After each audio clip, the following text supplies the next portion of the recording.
Big பாஸ்ல ஒரு பக்கம் திவாகரை கடுமையாக எச்சரிச்ச சபரி, நான் இதை நீங்க பண்ணாம இருங்க, இல்லைன்னா பண்ணீங்கன்னா உங்க கரியரே காலி ஆயிரும், எல்லாரும் ஒரே மாதிரி இருக்க மாட்டாங்கன்ற மாதிரி ஒரு நல்ல அட்வைசஸ் தான் திவாகருக்கு கொடுக்க வேண்டிய அட்வைசஸ் தான் சபரி கொடுத்திருக்கார்.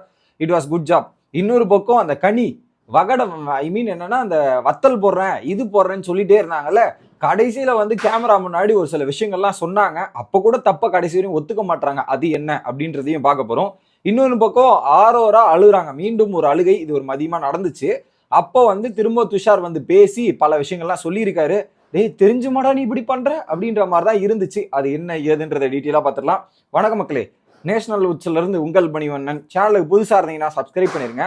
வீடியோ பார்க்குற அனைத்து நபர்களும் மறக்காம லைக்கை போட்டு வீடியோ பாருங்க. இப்போ கண்டென்ட்டுக்குள்ள போயிடலாம்.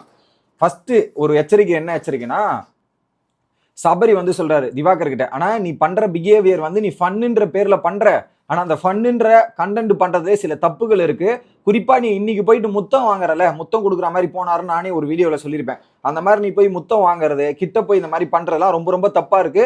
ஸோ நீ முதல்ல தொட்டு பேசுறத நிறுத்து, அதுக்கப்புறம் இந்த முத்தம் வாங்குறத நிறுத்து. இப்போ உனக்கு ஃபன்னா இதெல்லாம் தெரியுது.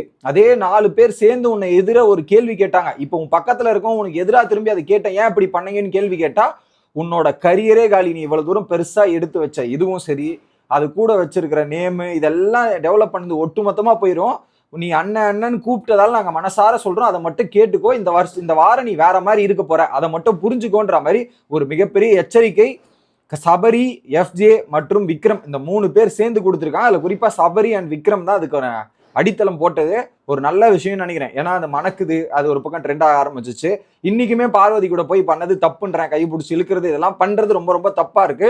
அதை சபரி அந்த இடத்துல சொல்லி புரிய வச்ச தருணங்கள் ஆட்ஸ் ஆஃப், சூப்பர் அப்படின்றது தோணுச்சு. அடுத்து கனியக்கா என்னன்னா, அங்க மதியம் வந்து விஜேஎஸ் ஸ்பெஷலா வந்து ஃபுட்டு கொடுத்துருந்தார் இல்லையா, அப்ப என்ன பண்ணிட்டாங்க, அந்த ஃபுட்டு நிறைய இருக்கு, அதை வைக்கிறதுக்கு இடம் இல்லையா. இடம் இல்லைன்றதால என்ன பண்ணிட்டாங்கன்னா, கனியக்கா மேல ஒரு பிரச்சனை வரப்போகுதுன்னு தெரிஞ்சு அங்க ஒரு இது இருந்ததுல, அந்த உப்பு போட்டு ஒரு கஞ்சி வச்சிருந்தாங்களே, கஞ்சி சோறு, அதை வந்து 2 பேர் சாப்பிட வேண்டிய சோறு இருக்கு. இப்ப நிறைய சோறு இங்க இருக்கிறதால அதை சேவ் பண்றதுக்காக இந்த 2 பேரோட சாப்பாடை வேஸ்ட் பண்றேன் அப்படின்ற ஒரு இமேஜ் கிரியேட் பண்றாங்க. எப்படி 2 பேர் சாப்பிட்ற சோறை வேஸ்ட் பண்றேன் மற்ற சாப்பாட்டுக்காகன்ற மாதிரி சொல்றாங்க. அதை நியாயப்படுத்த விரும்புறாங்க. ஓகே, ஆக்சுவலா 2 டேஸ் பேக் சண்டேவோ, ஐ மீன் அந்த சாட்டர்டே எபிசோட்ல சொல்லியிருப்பாங்க, ஃப்ரைடேவோ அந்த அந்த நிகழ்லையே என்ன சொல்லியிருப்பாங்கன்னா, இதுக்கு வந்து இதை சரி பண்ணணும்னா நம்ம இன்னும் சாப்பாடு போடணும், இன்னும் பல விஷயங்கள் மாவுலாம் போட்டு தான் அட்ஜஸ்ட் பண்ற மாதிரி இருக்கும், வடகங்கு அது சரிப்பட்டு வராதுன்னு அப்ப பேசினாங்க. இப்ப வந்து என்ன கேட்கறாங்க, எந்த ஆனாலும் நான் பொறுப்பேற்றுக்கிறேன், நான் சாரி கேட்டுக்கிறேன், உப்பு இது போட்டு பண்ணலான்னு பார்த்தா அது சரிப்பட்டு வரல, சில நேச்சுரல் சூழ்நிலை எல்லாம் சரியில்லை, அதனால இப்படி இருக்கு அப்படின்ற மாதிரி சொல்றாங்க. ஓகே, இது ஒரு பக்கம் சொல்லிட்டு முக்கால்வாசி யூஸ் பண்ணிட்டோம், இது 2 பேருக்கான சாப்பாடுன்னு தான் சொல்றாங்க. ஆனா அது பார்க்கும்போது 2 பேருக்கான சாப்பாடா தெரியல, மேக்சிமம் அது ஒரு 3-4 பேருக்கான சாப்பாடு தான் இருக்கும். ஆனா இங்க சொல்றது மட்டும் 2 பேருக்கான சாப்பாடு வேஸ்ட் பண்ண போறேன், இதுக்கான பனிஷ்மெண்ட் என்னவா இருந்தாலும் சரி அதை முழுமையாக பொறுப்பு நான் எடுக்கிறேன்ற மாதிரி பதிவு பண்ணிடுறாங்க. ஓகே, அப்புறமா இன்னொரு பக்கம் சுபிக்ஷா போய் கேட்குறாங்க, என்னக்கா இது அப்படின்னும் போது, இல்லம்மா அந்த சாப்பாடு இந்த சாப்பாடு தான், இது இல்லை, அதுவும் பழைய சாப்பாடு இந்த வடகத்துக்கு வச்சிருந்தது தான் நான் போடுறேன்றதையும் சொல்றாங்க. உடனே இது இப்படி பண்ணிருக்க வேண்டாமே அப்படின்றது கேட்கும்போது, இல்ல இயற்கை உதவுல உங்களுக்கு வந்து ஒரு சாப்பாடோட அருமையை தெரிவிக்கணும் அப்படின்றதுக்காக திரும்ப சொல்றாங்க, எம்மா நீ கம்முன்னு இருந்திருக்க கனியக்கா, நீங்க சாப்பாடுக்காக அருமையே சாப்பாடு வேஸ்ட் பண்ணி புரிய வைக்கிறீங்கன்னா உங்கள மாதிரி ஒரு ஐடியாலஜி வேற மாதிரி அந்த மாதிரி இருக்கு, அதுவே தப்பு. அதை வந்து திரும்ப நியாயப்படுத்த ட்ரை பண்றாங்க. இன்னொரு பாயிண்ட்ல சுபிக்ஷா கேட்கறாங்க, சாப்பாடுல உப்பு போடுவது சரியா அப்படின்னும் போது, இல்லம்மா விளையாட்டு கூட நீங்க பண்றது ரைட்டா. அந்த பொண்ணு பொறுமையா கேக்குது, அதையும் வந்து இது எப்படியாவது மழுப்பி சமாளிக்கலாம் அப்படின்ற மாதிரி முயற்சி பண்றாங்க. ஓகே, இதுல பசியில எவ்வளவு வலி இருக்கும், வேதனை இருக்கும்னு உங்களுக்கு புரியல அப்படின்ற மாதிரி திரும்ப திரும்ப ஒரே விஷயத்த பேசிட்டு இருக்காங்க. சாப்பாடுல உள்ள உப்பு போடுறது நல்லது இல்ல அப்படின்ற மாதிரி அந்த பொண்ணு சொல்லிட்டு கம்முன்னு சைலண்டா போயிருச்சு. இதுக்கு மேல இவங்ககிட்ட பேசினா வேணாம், திரும்ப திரும்ப அரைச்சிட்டு இருப்பாங்கன்ட்டு. ஆனா என்னமா உருட்டுனீங்க நல்லா, நாங்க வந்து வடகம் பண்றோம், இதெல்லாம் நாளைக்கே பண்றோம்னு பண்ணீங்க. 2-3 நாளா கேட்கும் போது கூட அதை கேட்கறதுக்கான அந்த ஒரு விஷயத்த எடுத்துக்கிறதுக்கான பொறுப்பு எடுத்துக்கல. சாரி கேட்டா ஈகோ அட்டாயிரம், நீங்க சாரி கேட்காமே தள்ளிட்டு வந்துட்டு இப்போ இதனால ஒரு விஷயம் வரும்ன்ற மாதிரி இதை வச்சு ஒரு இமேஜை கிரியேட் பண்ணி நல்லவங்க வேஷம் போடுறது ரொம்ப தப்புன்னா அதை தப்புன்னு அக்செப்ட் பண்ணிருங்க. அதை விட்டுட்டு இதை புரிய வச்சோம் அது வச்சோம், சாப்பாடுல உப்பு போட்டது தப்புங்க அப்படி நாங்க பண்ணிருக்க கூடாதுன்னு சொல்லிட்டாவே முடிஞ்சு போச்சு. ஆனா என்ன பண்றாங்க, மக்கள் கிட்ட சாரி மக்களே மன்னிச்சிருங்க வேஸ்டா போகுதுன்னு சொல்லிடுறாங்க. ஆனா இங்க வந்து அது திரும்ப வேலிடேட் பண்றாங்க, அதுதான் இடிக்குது. சாரி கேட்டா வேலிடேட் பண்ணாத, வேலிடேட் கேட்டா சாரி கேட்காத அப்படின்றது தான். ஸோ அதை தப்பு ஒத்துக்கவே மாட்டாங்க. அது வீக்கெண்ட் எபிசோட்லையும் வேலிடேட் பண்ண தான் ட்ரை பண்ணாங்க, இன்னைக்கும் வந்து வேலிடேட் பண்றது தான் உச்சகட்டமா இருந்தது. Very very worst. ஓகே, என்னமா பண்றாங்க பாத்தீங்களா இல்லையா? அடுத்ததாக இன்னொரு பக்கம் அரோரா வந்து இந்த வீட்டில் இப்போ ரொம்ப ஆக்டிவா இல்லை, ரொம்ப டல் ஃபேஸா ஆயிட்டாங்க. ஸோ இந்த ரெடி ஆகிட்டு வெளியே வந்து கூட அழுதுட்டு தான் இருக்காங்க. என்னடா பண்றது இப்படி, அவனால எப்படி என்கிட்ட பேசாதுன்னு சொல்ல முடியுது, அதுவும் உன்கிட்ட வந்து சொல்றான், எப்படி என்னால சொல்ல முடியும், இதெல்லாம் ரொம்ப தப்பா இருக்குடா அப்படின்ற மாதிரி ஒரு பக்கம் கமருதீன் பண்ணதெல்லாம் எனக்கு தப்பா இருக்குன்ற மாதிரி அரோரா அழுகுறாங்க.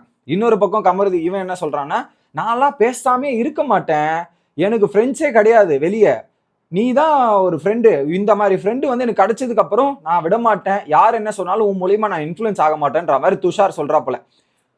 சரி உனக்கு தெரியுதா புரியலையா அப்படின்னு நானும் யோசிச்சுட்டு இருந்து பார்த்தா, அதுக்கப்புறம் தான் இன்னொரு பக்கம் இல்ல அவங்க சொல்றதெல்லாம் பார்க்கும்போது எனக்கு கில்ட்டா இருக்கு, எனக்கு வருத்தமா இருக்கு, கஷ்டமா இருக்குன்ற மாதிரி அரோரா அழுதுகிட்டே இருக்காங்க.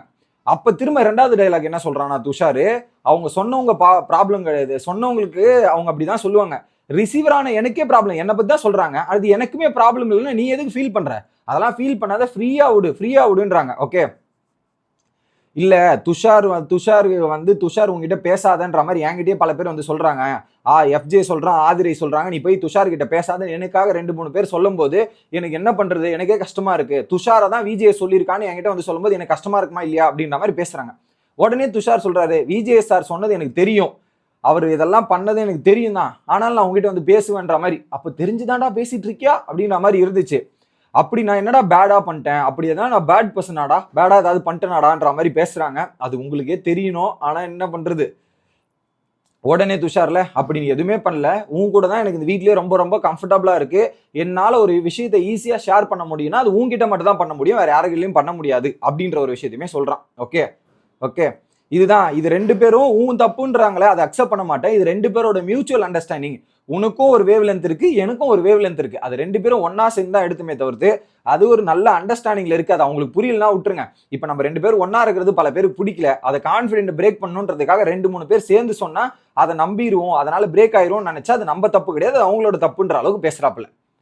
சோ உன் மேல நான் ஒரு நம்பிக்கை வச்சிருக்கேன், சோ இது எதுவுமே பிரச்சனை இல்லை அப்படின்னும் போது, இல்லடா மத்தவங்க எல்லாரும் இப்படி சொல்லும் போது எனக்கும் கஷ்டமா இருக்குல்லடா, எனக்கும் இது பண்ண, நான் என்னடா பாவம் பண்ணேன், நான் யாருக்கிட்டையும் இப்போ ஒரு பக்கம் கமருதீன் பேசல, நீயும் பேசாம போயிட்ட, நான் யாருக்கிட்டடா பேசுவேன், உங்க 2 பேர்கிட்ட தான்டா நான் பேசிட்டு இருக்கேன், இப்ப ஆல்ரெடி அவனே இப்படி சொல்லிட்டான், அடுத்து நீயும் பேசாம போயிட்ட, நான் எங்கடா போறது, எனக்கு ஆறுதல் சொல்றதுக்கும் எனக்கு பேசுறதுக்கும் ஒரு ஆள் இருக்க மாட்டாங்களே அப்படின்ற மாதிரி ஒரு பக்கம் பேசிட்டு அழுவுறாங்க. அப்ப தெளிவா சொல்றான் துஷார், இந்த வீட்டுக்கு நீ எதுக்கு வந்த, கேம் விளையாட தான் வந்த, அவங்க கேம் விளையாட தான் செய்வாங்க, இதுல அண்ணனோ தம்பியோ அக்காவோ இதுவோ இந்த பாசம் எல்லாம் அவங்களுக்கு முக்கியம் கிடையாது, இந்த ஃபீலிங்ஸும் முக்கியம் கிடையாது, அவங்க கேமை விட்டு விளையாட்டு பண்ண போவாங்க அப்படின்றத மட்டும் பாரு, நீங்க அந்த ரீதியில எடுத்துக்கோன்ற அட்வைஸ் பண்றான். உடனே இவங்க என்ன சொல்றாங்க, அது எனக்கு இதெல்லாம் ஓவர் டூ மச்சா இருக்கு, இதெல்லாம் ரொம்ப அதிகமா இருக்குது, என்னால தாங்க முடியலன்ற மாதிரி ஒரே அழுக. இதுக்கு நடுவுல இன்னொரு பக்கம் கூப்பிட்டாங்க கமருதீன் போயிட்டு பேசும்போது, இங்க பாரா மைக்கை மறைச்சு அவங்க பேசணும்னு சொன்னாங்க, ஆனா மைக்ல ரிசீவ் ஆயிருக்குதுன்றது தான் எனக்கு தெரியுது, சோ நான் அவங்க கிட்ட வந்து சொன்னேன்னு சொல்றா, சொல்லவே இல்லைன்னு சொல்றா, எதுக்கு மாத்தி மாத்தி பேசணும், சொன்னா சொன்னேன்னு சொல்லிட்டு போனோம், சொல்லலைன்னா சொல்லிட்டுன்னு போனோம், அவ ஒரு பிரச்சனை வரும்போது மாத்தி பேசுறது எனக்கு சுத்தமா பிடிக்கல, எனக்கு அது இதுவா இருக்கு, என்னை பத்தி பேசுறதுக்கு அவங்களுக்கு யார் ரைட்ஸ் கொடுத்தா, அது என்னை பத்தி நான் தான் சொல்லணும், அவங்க யாருமே சொல்லக்கூடாது, ஸோ அதனால தான் அவங்க பேசுறதுலாம் எனக்கு பிடிக்கல, அதனால தான் நான் விலகி வந்துட்டேன், அதனால தான் உங்ககிட்ட சொன்னன்ற மாதிரி அழகா தெளிவு பண்ணிட்டான். ஓகே, என் விஷயத்த நான் பேசிக்கிறேன், மற்ற யாரும் பேச வேண்டாம், எனக்கு இது தேவையில்லாத விஷயம்ன்ற மாதிரி கமருதீன் அங்கே தெளிவா துஷாருக்கு சொல்லிட்டான். இது நடந்தது மதிய விஷயங்கள், அதையும் உங்ககிட்ட கன்வே பண்ணிடுறேன். இப்போ நாமினேஷன் ப்ராசஸ் ஸ்டார்ட் ஆகிருக்கு, அது என்னன்றது பார்த்துட்டு அடுத்த வீடியோல வந்து சந்திக்கிறேன்.